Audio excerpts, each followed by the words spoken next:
කොහොමද? ඉතින් ඔන්න ගොඩාක් දෙනෙක් මගෙන් අහපු රික්වෙස්ටඩ් වීඩියෝ එකක් අරන් තමයි අද මම ආවේ. ගොඩාක් දෙනෙක් මගෙන් අහලා තිබ්බා අක්කි ගෙදරදීම ක්ලීන් අප් එකක් කරගන්න විදිහ කරලා පෙන්නන්න කියලා. ඉතින් ඒ හින්දාම හිතුවා අද මම කාලෙන් කාලෙට කරලා පෙන්නුවා ක්ලෙන්ස් එකක් කරන්නේ කොහොමද, ස්ක්‍රබ් එකක් කරන්නේ කොහොමද, ටෝන් එකක් කියන්නේ මොකක්ද, ෆේස් මාස්ක් එකක් කොහොමද පාවිච්චි කරන්නේ, මේ වගේ මම පියවරින් පියවරට ඕගොල්ලන්ට මේ ක්ලීන් අප් එකේ පියවරින් පියවර හැමදේම විස්තරාත්මකව වීඩියෝස් කරලා පෙන්නුවා. ඉතින් අද හිතුවා මේ හැමදේම එකතු කරලා කොහොමද ගෙදරදීම ක්ලීන් අප් එකක් කරගන්නේ කියලා ඔයගොල්ලන්ට පෙන්නන්න. එහෙනම් ඉහිල බලමු කොහොමද ගෙදරදීම ක්ලීන් අප් එකක් කරගන්නේ කියලා.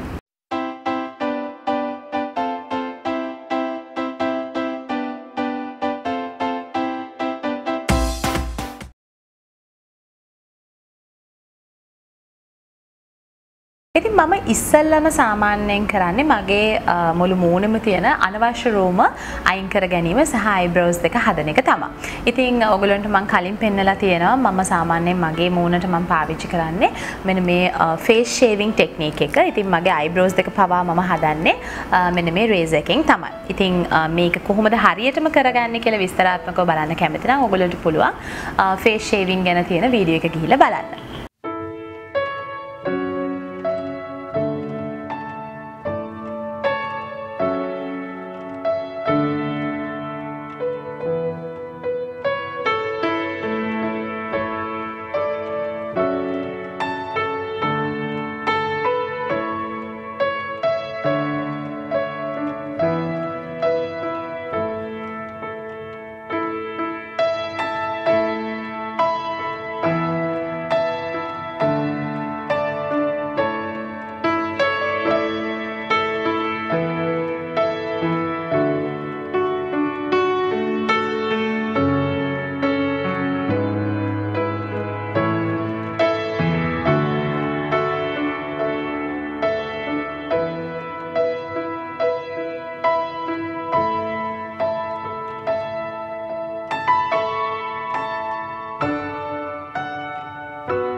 ඊළඟට සාමාන්‍යයෙන් ෆේස් ෂේව් එකක් කරලා ඉවරනට පස්සේ අනිවාර්යෙන් අමතක කරන්න එපා ඇලෝ ජෙල් එකක් හෝ ටෝන් එකක් පාවිච්චි කරන්න. ක්ලීන් අප් එකක් මම කරන්නේ ඉන්න හින්දා මම මේ දෙකම පාවිච්චි කරන්නේ නැහැ.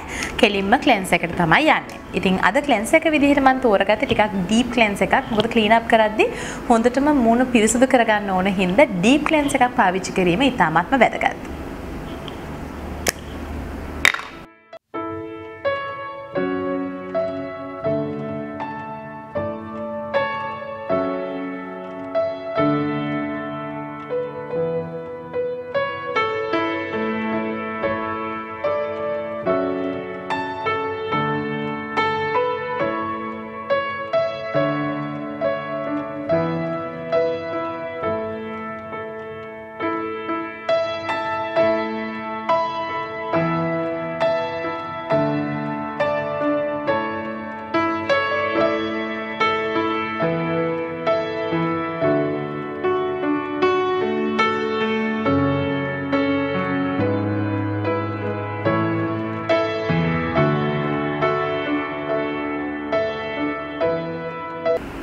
දෙවෙනි ස්ටෙප් එකට තියෙන්නේ අපේ හැම හොඳින් එක්ස්ෆෝලියේට් කරගන්න ඕනේ. ඉතින් අද එක්ස්ෆෝලියේට් කරන්න පාවිච්චි කරන්නේ Golden Girl එකේ එන ෆේස් ස්ක්‍රබ් එක. මම මේ නිෂ්පාදනයේට හරිම ආසයි. මම මගේ පර්සනල් යූස් එකටත් මේක තමයි මම පාවිච්චි කරන්නේ.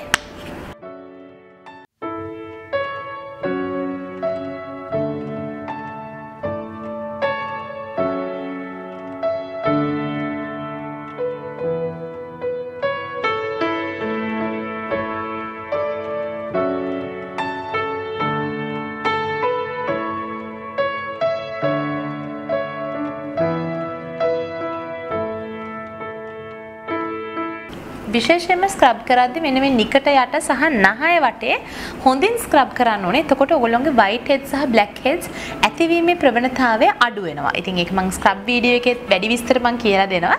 ඉතින් ඒක බැලුවොත් ඔයගොල්ලන්ට පුළුවන් හරියාකාරව ස්ක්‍රබ් එකක් කරගන්නේ කොහොමද කියලා in detail දැනගන්න.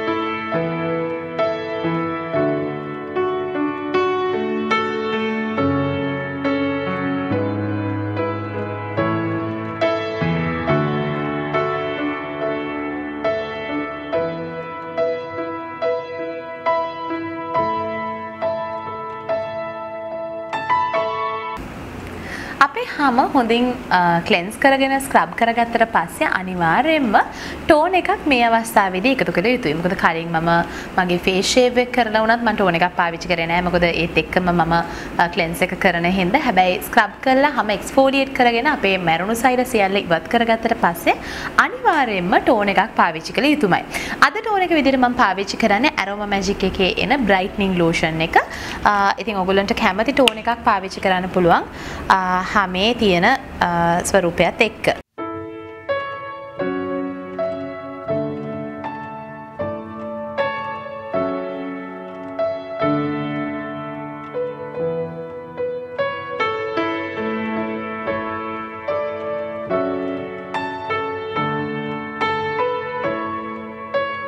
ඊළඟට කරන්න තියෙන්නේ අපේ හැම එක්ස්ට්‍රැක්ට් කරගන්න එක white heads black heads වගේ තියෙනවා නම් අන්න ඒවා අයින් කරගන්න එක තමයි දැන් කරන්න ඕනේ. ඉතින් මං ගාව අර ගෙදරදී කරන්න පුළුවන් facial steam එකක් නැහැ. මං ගාව තියෙන මගේ salon එකේ facial steam එක. ඉතින් මං ඒකෙන් අද කරලා පෙන්නන්නම්.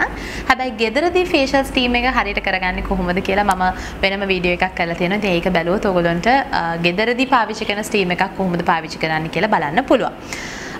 ඉතින් මේ සඳහා අවශ්‍ය වෙනවා ස්ටීම් හොඳට කරලා එක්ස්ට්‍රැක්ට් කරගන්න මෙන්න මේ එක්ස්ට්‍රැක්ටර් කියන ටූල් එක ඕන වෙනවා.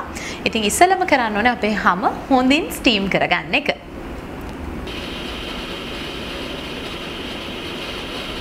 සාමාන්‍යයෙන් මේ ස්ටීම් එක මිනිත්තු 5ක් විතර අපි හොඳින් ස්ටීම් කරගත යුතුයි. හොඳට ඉතාමත්ම ලේසියෙන් black head white heads අයින් කරගන්න නම්.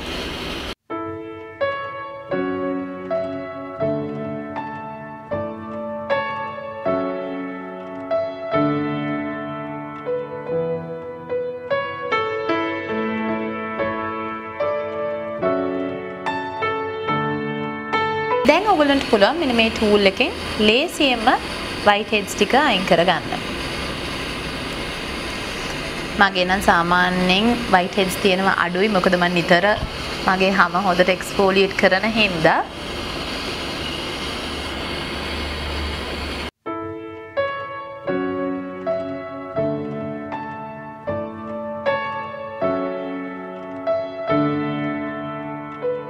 දැන් ඔයගොල්ලන්ට පේනවා ඇති මේ තියෙන්නේ එන white heads ටික.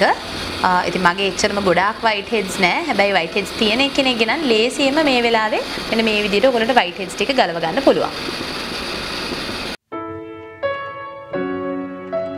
ස්ටීම් කරලා එක්ස්ට්‍රැක්ට් කරගත්තට පස්සෙත් අනිවාර්යයෙන්ම අපේ හැම ටෝන කරගන්න ඕනේ. මොකද ඇරුණු පෝස් ටික අපි වහගන්න ඕනේ. ඒත් එක්කම එක්ස්ට්‍රැක්ෂන් එකේදී අපි white heads එහෙම අයින් කරද්දී ඒ පෝ එක එහෙම අපි ක්ලීන් කරනවා සම්පූර්ණයෙන්ම. ඉතින් ඒවා ඉන්ෆෙක්ට් වෙන්නේ නැති වෙන්න අනිවාර්යෙන් ටෝන් එක පාවිච්චි කරන්න ඕනේ නැවත වතාවක්.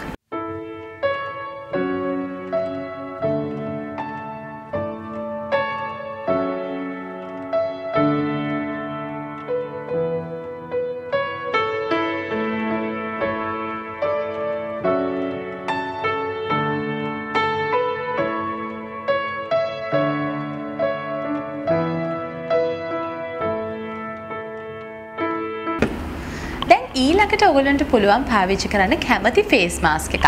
ඔයගොල්ලන්ට පුළුවන් කැමති නම් ෂීට් මාස්ක් එකක් පාවිච්චි කරන්න, නැත්නම් සාමාන්‍ය ෆේස් මාස්ක් එකක් පාවිච්චි කරන්නත් පුළුවන්. අද මම පාවිච්චි කරන්න යන්නේ ස්පාසිලෝන් එකේ එන Neem and Tea Tree කියන ෆේස් මාස්ක් එක. මම මේ ෆේස් මාස්ක් එකටත් මම ගොඩාක් ආසයි. මොකද ගොඩාක් acne prone skin එකකට වගේ විශේෂයෙන්ම මේ ෆේස් මාස්ක් එක ගොඩාක් හොඳයි.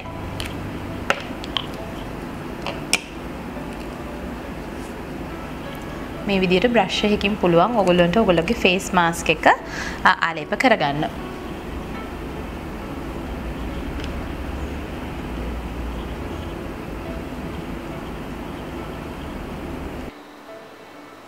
දැන් මම මේ ෆේස් මාස්ක් එක විනාඩි 15ක් තියලා තියෙන්නේ මගේ උඩ. ඉතින් දැන් මේ නිදාන් හින්දා ඔක්කොම ටික මම අයින් කරගන්නවා.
ෆේස් මාස්ක් එකෙන් පස්සේ ඔයගොල්ලන්ට පුළුවන් ඔයගොල්ලන්ගේ හැමට කැමති මොයිස්චරයිසර් එකක් පාවිච්චි කරන්න.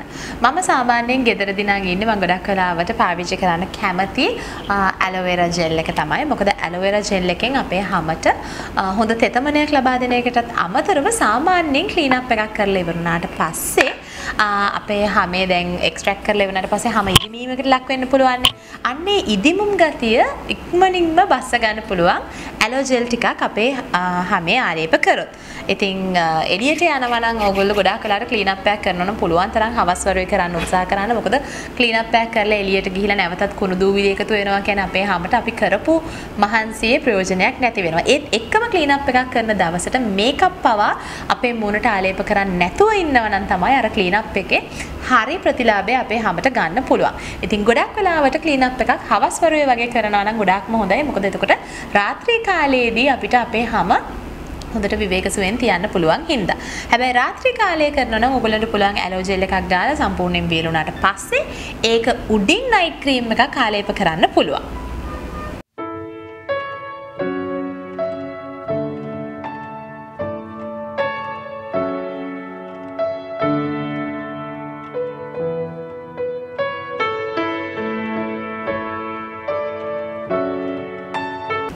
ඉතින් මෙන්න මෙහෙම තමයි ගෙදරදීම ඉතාමත්ම ලේසියෙන් ක්ලීන් අප් එකක් කරගන්නේ. ඉතින් ක්ලීන් අප් එකකයි ෆේෂල් එකයි අතර තියෙන වෙනස කිව්වොත් එimhe ෆේෂල් එකේදී අපි මීට අමතරව ටිකක් වැඩි වශයෙන් මසාජින් ටෙක්නික්ස් පාවිච්චි කරලා මසාජ් ක්‍රීම් එකක් අපේ හැමට ආලේප කරලා හොඳට අපේ මසල්ස් සහ අපේ නර්ව්ස් ස්ටිමියුලේට් කරනවා.